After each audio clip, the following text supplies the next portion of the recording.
Okay जी, welcome back. वालेकुम अस्सलाम अमल।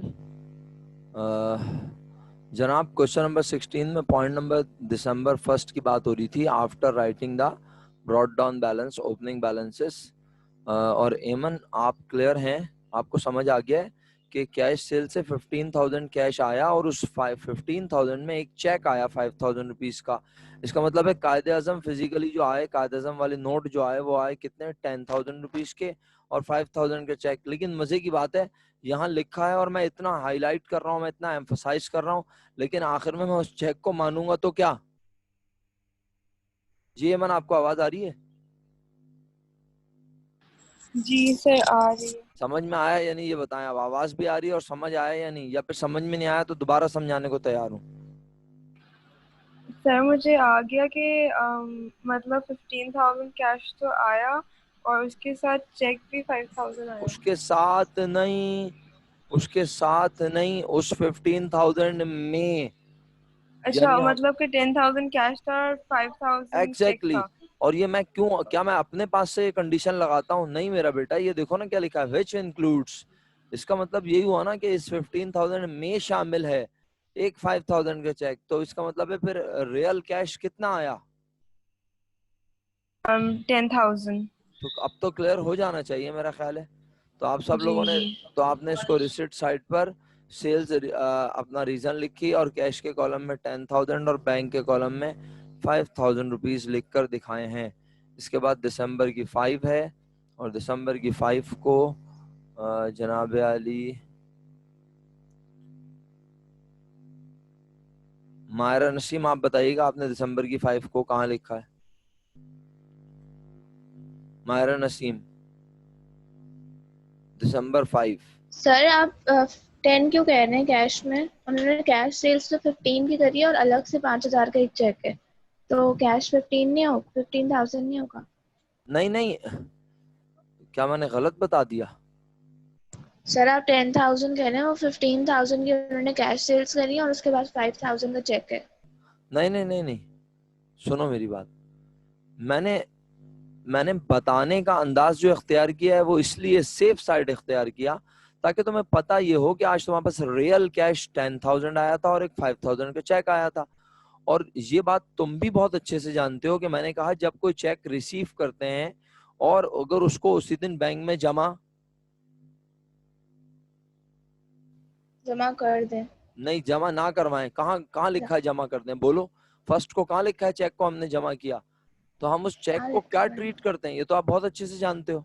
जी, उसे कैश ट्रीट करेंगे। तो इसका मतलब है हमारे पास रियल कैश 10,000 आया और वो जो 5,000 का चेक आया, हम उस चेक को भी कंसीडर कर रहे हैं बिजनेस का।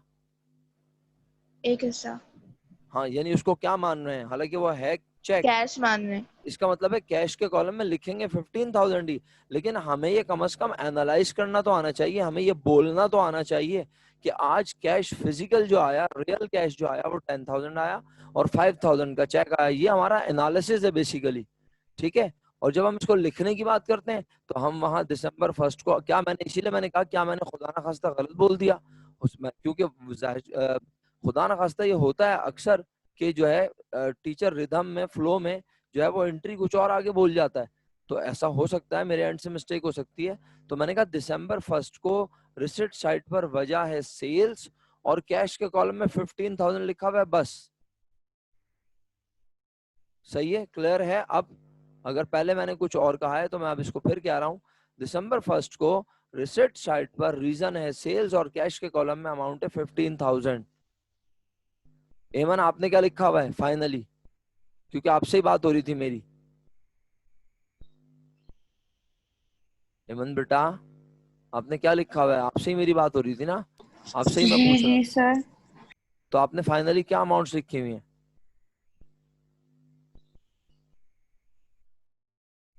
सर अब मैंने कैश लिख दिया ना 10,000। नहीं बेटा, आपने सिर्फ कैश 10,000 लिखा तो बाकी 5,000 कहाँ लिखा फिर? यही तो मैं इतनी देर से समझा रहा हूँ। एनालिसिस एक अलग चीज है और उसको जब लिखने जाते हैं तो वो एक अलग काम है।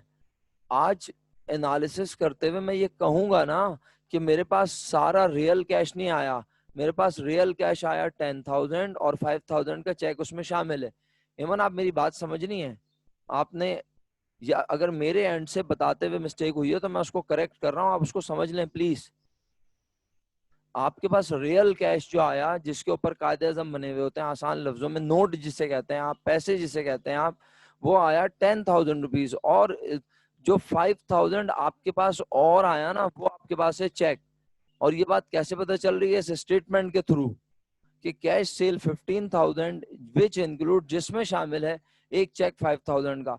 इसका मतलब है कैश 10,000 आया और 5,000 का चेक आया।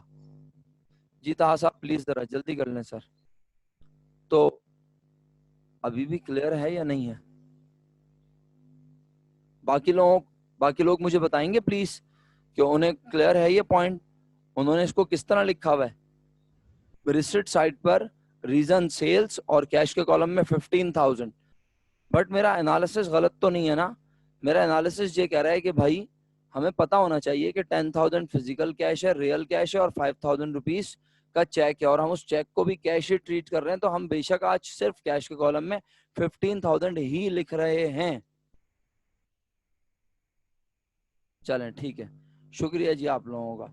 अच्छा, अब 1 दिसंबर के बाद दिसंबर की 5th को वो जो अभी अभी ऊपर दिसंबर की 1 को हमारे पास 10,000 कैश के साथ एक 5,000 का चेक आया था। अब उस चेक को हम ले जाके क्या कर रहे हैं? कैश 5,000 और चेक दिसंबर 1 वाला, यानी कितनी चीजें हो गई आप बोलो? अब बोलो कितनी चीजें हो गई? दिसंबर 5 को आप क्या क्या जमा करवा रहे हो? बैंक में डिपॉजिट करवा रहे हो क्या? बोलो। कैश 5,000 और वो चेक जो दिसंबर 1 को लिया था जिसे माना था, बोलो क्या? कैश। तो इसका मतलब है बज़ाहिर यहाँ देखो स्टेटमेंट से पढ़ के ऐसा लग रहा है कि दो अलग अलग चीजें जा रही हैं, लेकिन हकीकत में हमने उस चेक को भी माना हुआ तो था कैश। तो आज हम कहेंगे कैश कायदे आजम वाला, नोट वाला, रुपए वाला कैश गया 5,000 हमारे पास से, और चेक भी हमारे पास से चला गया जिसे हमने कैश माना हुआ था। तो टोटल कैश डिक्रीज हुआ कितना? और ये 10, इसका मतलब है आज एंट्री बननी चाहिए बैंक डेबिट और कैश क्रेडिट। सर आपकी आवाज़ बहुत हल्की आ रही है मुझे। यार सबको मेरी आवाज हल्की आ रही है शायद। हाँ सही कह रही हैं आप। ओके मैं चेक कर लेता हूँ, रुको। Hello hello.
अच्छा जी, मैंने अब माइक निकाल दिया है, तो अब तो आवाज़ सबको आ रही होगी। माइक मैंने निकाल दिया फिलहाल।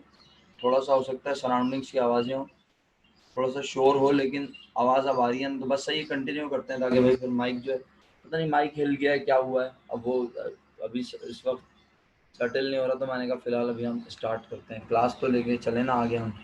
टाइम कम है, तो बस सही है, बात को आगे बढ़ाता हूँ। आप अगर क्लियर हैं तो मैंने बड़े इत्मीनान से आपको ये बताया दिसंबर 5 वाले पॉइंट में कि देखें आप पॉइंट पढ़ के कंफ्यूज हो रहे हैं तो होते रहें, आपकी मर्जी है, आप मेरी बात नहीं सुनेंगे तो कंफ्यूज होते रहेंगे। 5 तारीख को ऐसा लग रहा है कि हमने कैश जमा करवाया 5000 और एक चेक जमा करवाया जो दिसंबर 1 को रिसीव किया था। तो दिसंबर 1 को 5000 का चेक लिया था और कैश 5000। तो मजे की बात है, हमने उस चेक को माना क्या था, तो इसका मतलब है फिजिकल कैश, रियल कैश 5000 और चेक जिसे माना था कैश, वो दोनों उठाकर ले जाकर कहाँ जमा करवाए, बैंक में। तो बैंक में कितने रुपए बैलेंस बढ़ा, 10,000 रुपीज बढ़ा। और हम कहेंगे हमारे पास से क्या गया, अगर मैं एनालिसिस की हद तक पूछूं तो आप कहेंगे सर रियल कैश गया 5000 और 5000 का गया चेक, लेकिन चेक को भी तो मैं क्या लिख कर बैठा हुआ था अपने पास। तो इसका मतलब है मैं कहूँगा कैश 10,000 रुपीज डिक्रीज हुआ। तो अब इसकी एंट्री अगर आपने बनाई है तो बोथ साइड्स बनाई होगी। वजिया आप क्या कह रही हैं 5000 ऑन क्रेडिट, ये तो समझ में नहीं आया मेरे। वजिया नदीम आप क्या कह रही हैं 5000 ऑन क्रेडिट, ये बिल्कुल समझ में नहीं आ रहा मुझे। दिसंबर 5 को कहाँ से ऑन क्रेडिट आ गया मेरा बेटा? ऑन क्रेडिट का मतलब तो उधार होता है, यहाँ कहाँ से उधार आ गया? 5000 से हुआ है ना? जी सॉरी, दोबारा फरमाइए वजिया। जी वजिया, हमारे पास 5000 गया ना? कैश आपके पास से 5000 गया और 5000 रुपीज तो आपने ऊपर चेक रिसीव किया था दिसंबर 1 को, वो भी आपने अपने बैंक में जमा करवा दिया। तो आपके पास से, और उस चेक को आपने कैश ही ट्रीट किया हुआ था, तो आपके पास से कैश 10,000 रुपीज गया और सारा का सारा बैंक में गया, तो बैंक बढ़ गया। बैंक डेबिट और कैश क्रेडिट, ये इसकी एंट्री है और ये एंट्री कॉन्ट्रा एंट्री कहलाती है, दोनों तरफ लिखी जाएगी। आप सुन रही हैं वजिया? 5000 ऑन क्रेडिट यहाँ पे कहीं भी नहीं बनता, ना यहाँ बनता है और ना यहाँ बनता है। यहाँ पर लिखा हुआ था कैश सेल 15,000 और उसमें 5,000 का चेक था। तो आप लोग, आप में से वो तमाम लोग जिनकी बेसिक्स स्ट्रांग नहीं है, वो अलग से मुझसे पूछ लिया करें, अलग से टाइम लें, थोड़ी मेहनत करें, इंप्रूव करें अपने आप को। अब तो तुक्का बेस पेपर नहीं है बेटे, याद रखिएगा। अगर आप ये इरादा रखते हैं खुदा ना खास्ता तो बहुत मुश्किल हो जाएगी, अल्लाह ना करे। इसलिए जो ना आप बहुत अच्छे से पढ़ लें, बहुत मेहनत कर लें। ये होता ना कि चलो एक आध एंट्री गलत बना दी, जर्नल में 10 मार्क्स का ERQ आया, आपने 2 एंट्री गलत बना दी, तो आपके दिल में एक उम्मीद होती है 8 मार्क्स तो मिलेंगे। अब कोई 8 मार्क्स 8 मार्क्स नहीं है बेटे। हाँ, हर MCQ का अलग अलग नंबर है। तो इसलिए ना आपसे रिक्वेस्ट है, सब बच्चों से, सिर्फ वजिया से नहीं, बाकी तमाम स्टूडेंट से रिक्वेस्ट है कि अपनी बेसिक को स्ट्रॉन्ग करें। वजिया अभी भी क्लियर है या नहीं, बता दीजिए मुझे। इसमें कहीं क्रेडिट का कोई जिक्र नहीं है मेरा बेटा। यहाँ पे मैंने आपको दोनों पॉइंट, हालांकि ये पॉइंट मैं इतनी बार बता चुका हूँ, अब तो लोग थक गए होंगे मेरी बात सुन के, कि यहाँ पे इतना क्लियरली लिखा है कि कैश पर माल बेचा 15,000 का, और जो 15,000 रुपए आए वो लोगों ने हमें 15,000 रुपए कैश नहीं दिया, 10,000 कैश दिया और 5,000 रुपए का चेक दे दिया। फिर मैंने क्या किया, मैंने 5 तारीख को वो जो 10,000 रुपए कैश था और 5,000 का चेक, उसमें से 5,000 का चेक उठाया और 10,000 कैश में से 5,000 रुपए कैश उठाया और बोला ये सारे पैसे कहाँ जमा कर देता हूँ, बैंक में। तो बैंक बढ़ गया और मेरे पास से कैश कम हो गया। भजिया आप क्लियर हैं, आप मेरी बात सुन रही हैं? मैं मुस्तकिल रिपीट कर रहा हूँ, बता रहा हूँ, तो आपको समझ आ रहा है? कोई यस सर नो सर आप करके लिख के कमेंट करेंगे, अनम्यूट करके बोलेंगे, कुछ समझ आ रही है मेरी बात? मेरा ख्याल है भजिया ने लेफ्ट कर दिया।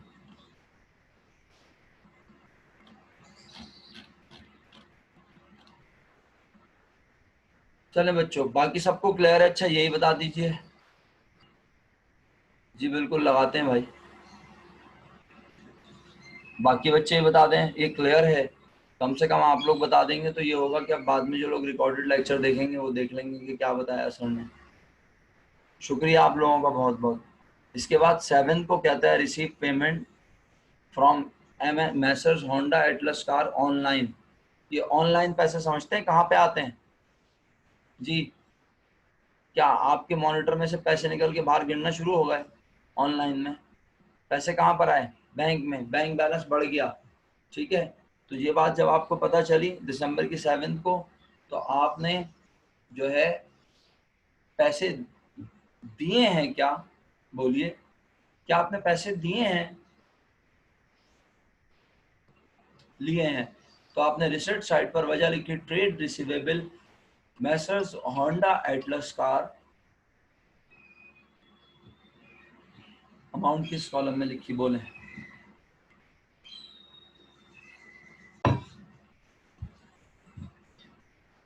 आपका बहुत शुक्रिया। कैश के कॉलम में लिखी फातिमा, क्या हो गया? ऑनलाइन का मतलब अभी अभी मैंने समझाया। ऑनलाइन का मतलब पैसे कहाँ पर आए फातिमा? आपने कैश लिख के भेजा है मुझे। हाँ, बैंक में आए तो बैंक के कॉलम में रिसिप्ट साइड पर 5000 लिख दिया। 9 तारीख को सोल्ड मर्चेंडाइज फॉर कैश, ये आपने रिसिप्ट साइड पर कैश के कॉलम में लिखा है। 12 दिसंबर को कहता है 15,000 रुपीज आपने बैंक से निकाले ऑफिस में इस्तेमाल करने के लिए और 2,000 निकाले फॉर प्राइवेट यूज के लिए। इस पॉइंट को आप सुनना चाहेंगे? कंपाउंड बनाना चाहेंगे तो कंपाउंड बनाएं। दो अलग अलग एंट्री बना रहे हैं तो जिंदगी सबसे आसान है। आपने 15,000 रुपीज निकाले ऑफिस से, ऑफिस में इस्तेमाल करने के लिए। ओके ओके, आपने 15,000 रुपीज निकाले, कहाँ से निकाले? बैंक से। किस लिए? ऑफिस में यूज करने के लिए। और 2,000 रुपीज भी आपने कहाँ से निकाले? अंडरस्टूड बोले। 2,000 भी आपने कहाँ से निकाले? लिख के भेजे ना प्लीज। 2-4 लोग लिख के भेज देते हैं, बाकी पूरी क्लास खामोश रहती है। मेरी समझ से बाहर है ये बात। आपकी नींद डिस्टर्ब हो रही होती है तो फिर आप क्लास ज्वाइन ही नहीं किया करें जी। तो इसका मतलब है 2,000 रुपीज भी बैंक से निकाले, 2,000 रुपीज भी बैंक से निकाले, 15,000 भी बैंक से निकाले, लेकिन वो निकाले किस मकसद के लिए? ऑफिस में इस्तेमाल करने के लिए। और 2,000 रुपीज भी बैंक से ही निकाले, लेकिन वो निकाले अपनी जात, अपने घर के इस्तेमाल करने के लिए। तो आज सारे पैसे कहाँ से निकले बोलो? सारे पैसे कहाँ से निकले बोलो? बैंक से। तो अब आप बैंक से जो पैसे निकाल रहे हैं आप उसको 17,000 एक नाम से लिख सकते हैं क्या? 17,000 निकालने की एक वजह है? नहीं लिख सकते। तो आप पहले लिखेंगे कि जनाब पेमेंट साइट पर, पेमेंट साइट बोल रहा हूँ पहले, सही है, क्योंकि आपने पैसे निकाले तो आपका बैंक काम हुआ। तो पहले आपने पेमेंट साइट पर वजह लिखी मेरे मुताबिक कैश, और बैंक के कॉलम में आपने अमाउंट लिखी 15,000। कैश पर्टिकुलर्स में रीजन लिखी और बैंक के कॉलम में आपने अमाउंट लिखी 15,000। उसके बाद आपने फिर दोबारा यही डेट डाली और अब आपने रीजन लिखी, बोले ड्राइंग, रीजन आपने लिखी ड्राइंग, और बैंक के कॉलम में आपने दोबारा पैसे लिखे कितने? इससे पता चल रहा है कि आज ऑफिस यूज के लिए कितने पैसे निकल रहे हैं और ड्राइंग कितने रुपए की हो रही है, और इसमें से कौन सी वाली एंट्री कॉन्ट्रा होगी, इसमें से कौन सी वाली एंट्री कॉन्ट्रा होगी, कितने रुपए वाली एंट्री कॉन्ट्रा होगी? 15,000 वाली। तो रिसिप्ट साइड पर आए सब बच्चे, रिसिप्ट साइड पर आए सब बच्चे, और रिसिप्ट साइड पर आकर आप लोगों ने पहले लिखा पर्टिकुलर्स में क्या लिखा? बैंक, और कैश के कॉलम में अमाउंट लिख दी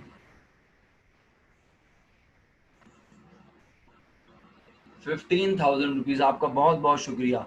ओके जी, बस ये कि हम क्वेश्चन चेक करने के चक्कर में काफ़ी टाइम लग जाता है, लेकिन क्या करूं भाई, एक अच्छी कमांड बनाने के लिए तो ये करना पड़ता है। रिसीव अ चेक, 19,000 का चेक मिला और 1,000 रुपये डिस्काउंट के बाद मिला है, ये सही है? अगर कोई कंफ्यूजन हो तो पूछ लीजिएगा। Receive a cheque from mister Akram, क्या आगे लिखा है? Invoice, bill? नहीं ना, बस जब यहाँ लिखा है receive a cheque from mister Akram of ₹19,000। Sir यहाँ 1,90,000 है क्या? 1,90,000 लिखा है ना ये? तो आप लोगों ने क्या लिखा है पहले ये बताएं आप।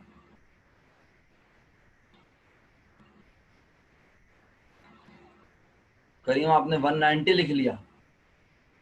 चले, अगर आपने 190 लिखा है तो आपका बैलेंस डिफर कर रहा होगा, लेकिन आपने जो भी लिखा है मुझे उससे कोई एतराज़ नहीं है, क्योंकि यहाँ पे 190 लिखा है तो बहुत सारे लोग 190 लिख लेते हैं, लेकिन मेरा ख्याल है कि, ख्याल नहीं मतलब ये मिस्टेक है।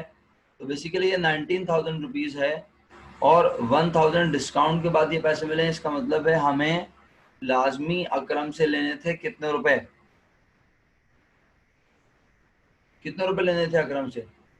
20,000 रुपीज। तो 20,000 तो हमें कहीं नहीं लिखना, लेकिन हम जब इसको एनालिसिस कर रहे होते हैं तो ये अंदाज इख्तियार करते हैं कि हमें अकरम से 20,000 रुपीज लेने थे, उसने हमें 19,000 रुपीज का चेक भेजा और 1,000 रुपीज का उसने डिस्काउंट ले दिया। तो आप लोगों ने रिसिप्ट साइड पर ट्रेड रिसीवेबल अकरम, सेल डिस्काउंट के कॉलम में 1,000 रुपीज, और जब चेक मिलता है और जमा ना करवा रहे हो तो उसे समझते हैं कैश के कॉलम में आप सबने लिख दिया 19,000, या किसी ने 1,90,000 लिखा है तो मुझे एतराज नहीं है, लेकिन जो मेरे साथ अभी काम कर रहे हैं, जो चीज़ों को चेक कर रहे हैं, वो 19,000 लिखे हैं। इसके बाद दिसंबर 22 को आपने क्या लिखा मुझे बताएं, जवाब लिख के भेजें मुझे मैसेजेस में, चैट में मुझे मैसेज में लिख के भेजें क्या आप लोगों ने दिसंबर 22 को क्या लिखा है अपने पास।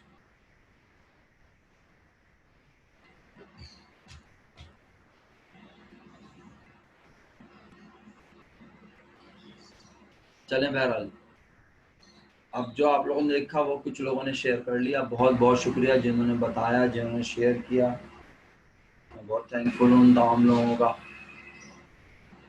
अल्लाह अकबर। आइए देखिए, ट्रेड पेबल कहाँ से हो गया वजिया? ट्रेड पेबल कैसे हो गया बेटा? खुदारा बेटा थोड़ी सी मेहनत करो मेरा बच्चा। ट्रेड पेबल कब होता है? जब आप किसी के पुराने उधार के पैसे दे रही हो या आप उधार पर माल खरीद रहे हो तो ट्रेड पेबल होता है। आज यहाँ क्लियरली लिखा है कि paid life insurance premium by cheque ₹4,000। 4,000 rupees का हम चेक बना के दे रहे हैं और क्या पे कर रहे हैं? Life insurance premium. Life insurance premium sir, ये क्या होता है लाइफ इंश्योरेंस प्रीमियम? तो आप अपनी अकल से सोचें, लाइफ इंश्योरेंस प्रीमियम, लाइफ किसकी इंश्योर्ड हो रही होगी बिजनेस में? ये ओनर की इंश्योरेंस है बेसिकली।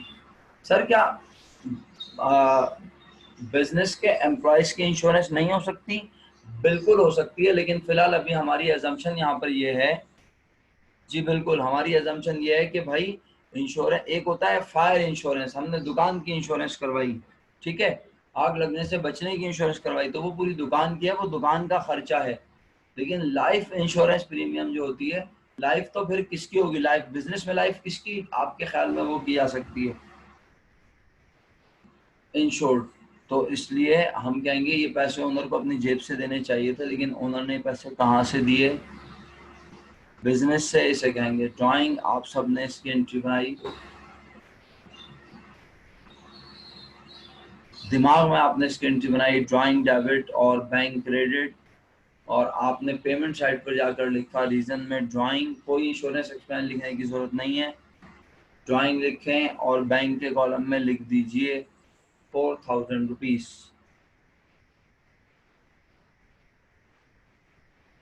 क्लियर? आगे बढ़ूं?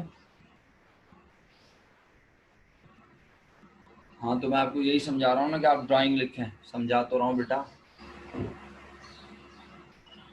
इसके बाद 26 को 15,000 रुपीज का चेक दिया, जबकि देने थे 16,500। पेमेंट साइट पर ट्रेड पेबल सरदार और परचेज डिस्काउंट के कॉलम में 1,500, और चेक दे रहे हो तो बैंक के कॉलम में लिख दिया सब बच्चों ने 15,000 रुपीज। 28 को हमने अकरम का चेक जमा करवाया, वही चेक जो हमने रिसीव किया था दिसंबर के 18 को। अब जब हम उसे बैंक में जमा करवाएंगे तो बैंक बैलेंस बढ़ा लेंगे, तो आप सब एंट्री बनाएंगे बैंक डेबिट, और कितने रुपए से? 19,000 रुपीज से, जो आपने दिसंबर 18 को एंट्री बनाई थी। बैंक डिपॉजिट कर रहे हो ना चेक अकरम का, तो बैंक बढ़ गया और आपका कैश कम हो गया। तो अब आप इस क्वेश्चन के मुझे बैलेंस जरा शेयर कर दें। ये लास्ट क्वेश्चन था ना, क्वेश्चन 16, जल्दी से शाबाश बैलेंस शेयर कर दें।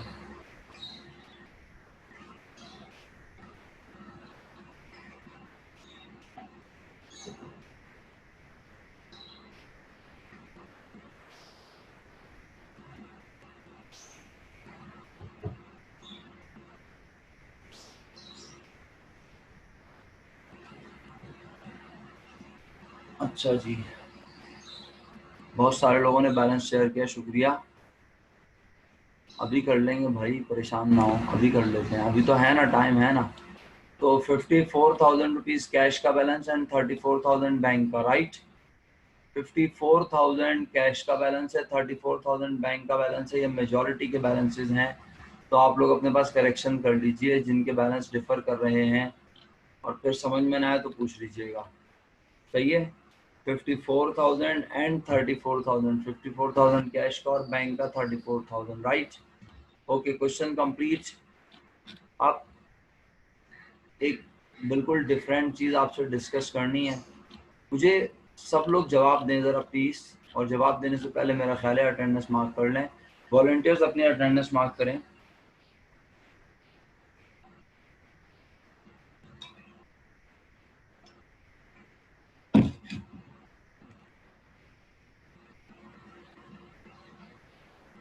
Now rest of the class, please.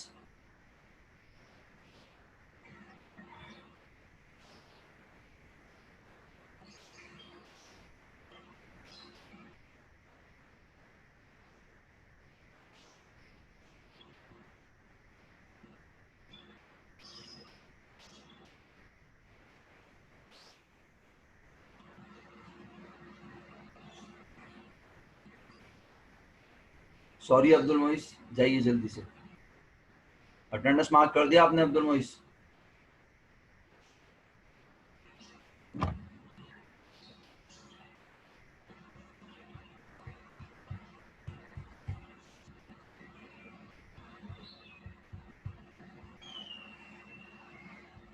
अच्छा जी, तो अब ये इम्पोर्टेंट बात है, ये शुरू करते हैं हम।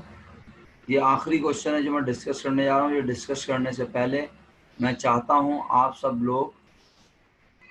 लोग ये बताएं कि बैंक हमारे लिए क्या होता है आम तौर पर, यानी बैंक की नेचर क्या है, मैं ये जानना चाहता हूँ आप लोगों से। बैंक की नेचर पूछी है तो मेजॉरिटी ने मुझे आंसर लिख के भेजा, और जो लोग आंसर दे रहे हैं मैं उनको थैंकफुल हूँ, बस इसके अलावा मैं कुछ भी नहीं कर सकता। जो लोग गलत आंसर दे रहे हैं उनका भी शुक्रिया कि वो जवाब तो दे रहे हैं, और जो लोग खामोश बैठे हैं वो सबसे ज़्यादा ख़तरनाक हैं। बैंक हमारा एसेट है, बैंक की नेचर एसेट है, और जब उसकी साइड पूछी जाए कि वो कहाँ होता है तो आपने बोला बैंक हमारा डेबिट में होता है। अच्छा, क्या ज़रूरी है कि बैंक में हमारे जितने पैसे हों बस वही हम निकाल सकें? अब जुमला चेंज किया मैंने, संभल के ज़रा। क्या ज़रूरी है कि बैंक में जितने पैसे हमारे हों हम अपने अकाउंट से उतने ही निकाल सकते हैं? एक आम इंसान अपने बैंक से उतने ही रुपए निकाल सकता है जितने उसके अकाउंट में मौजूद हैं। एग्री? बोलो। एक आम इंसान अपने बैंक अकाउंट से उतने ही पैसे निकाल सकता है जितने उसके अकाउंट में मौजूद हैं।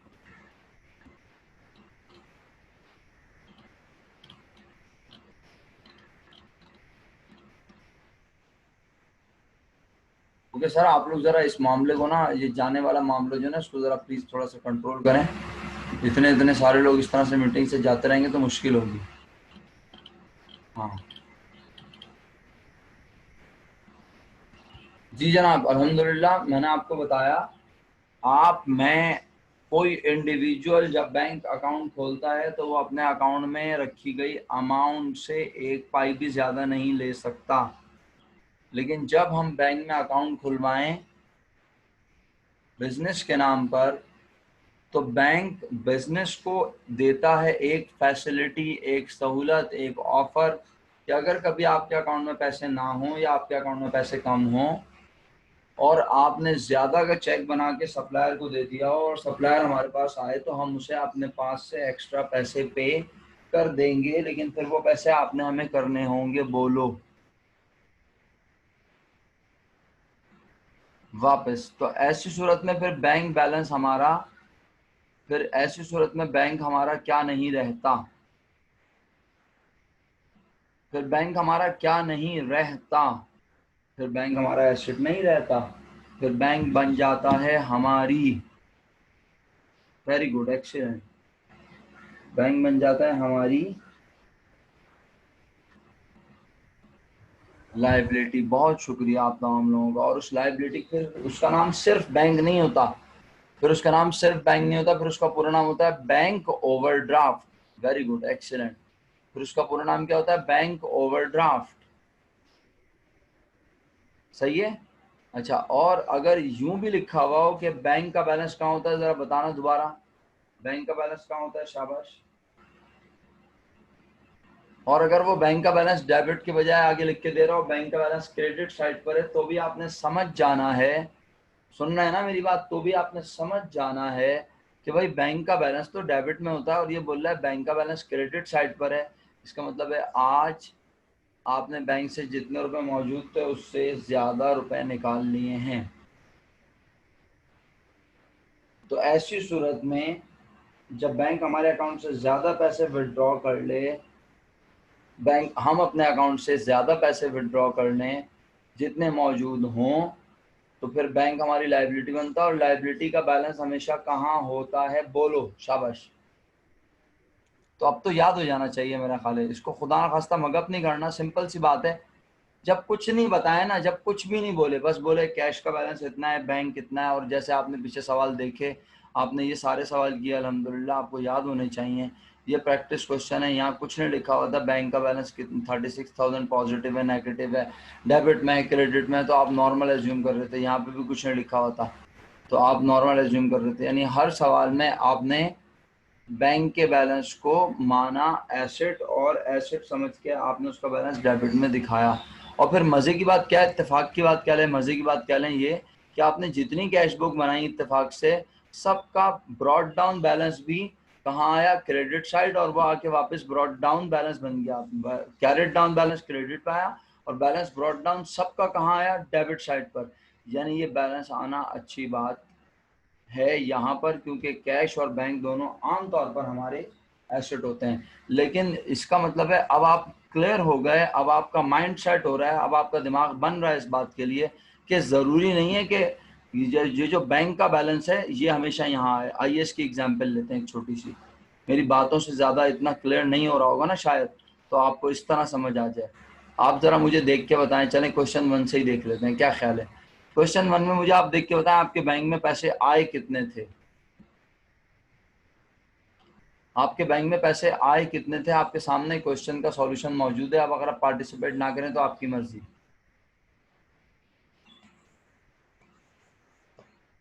आपका बैंक बड़ा था, सिर्फ 2 लोगों ने मुझे अभी तक जवाब दिया है, रिजा ने और मनाहिल ने।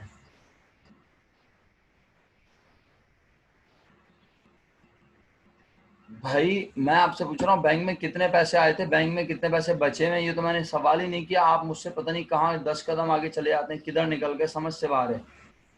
और माहम, तुम क्या आंसर लिख के भेज रही हो, एक तो तुम आज लेट आई हो, एब्सेंट हो गई हो, ऊपर से तुम वैल्यूज गलत लिख के भेज रही हो। मेरा क्वेश्चन क्या है बेटा, मैं कह रहा हूँ आज बैंक में कितने पैसे आए थे, मेजोरिटी सही आंसर दे रही है, ये 2 3 4 5 6 लोग गलत काम कर देते हैं। आज बैंक में 4740 अमाउंट आई थी।